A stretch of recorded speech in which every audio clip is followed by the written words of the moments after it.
તો વલસાડમાં વરસાદ બાદ રોગચાળાએ માથું ચૂક્યું છે। વલસાડ જિલ્લામાં ડેન્ગ્યુના કેસમાં પણ સતત વધારો થઈ રહ્યો છે।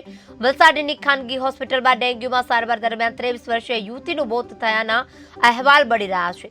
ત્યારે પરિવારના સભ્યોમાં શોકની લાગણી છવાઈ છે। ચાલુ વર્ષ વલસાડ જિલ્લાના ડેન્ગ્યુના કેસો સામે આવતા વલસાડ જિલ્લા આરોગ્ય વિભાગ અને વહીવટી તંત્ર પણ દોડતું થયું છે।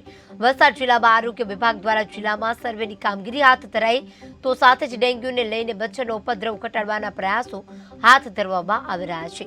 વલસાડમાં રોગચાળાએ માથું ઉચક્યું છે તો રોગચાળાના કારણે ડેન્ગ્યુમાં એક યુવતીનું પણ કરુણ મૃત્યુ થયું છે। પરિવારમાં શોકનો માહોલ છે।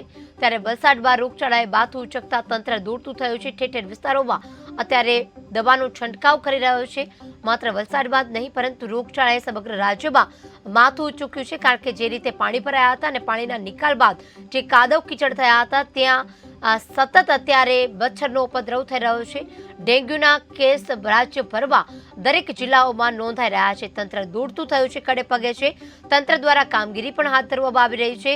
તંત્ર દ્વારા રોગચાળો ન વકરે તેના માટે ખાસ દવાનો છંટકાવ કરવામાં આવી રહ્યો છે। ત્યારે વલસાડમાં રોગચાળાએ ફરી એકવાર માથું ઉચક્યું છે।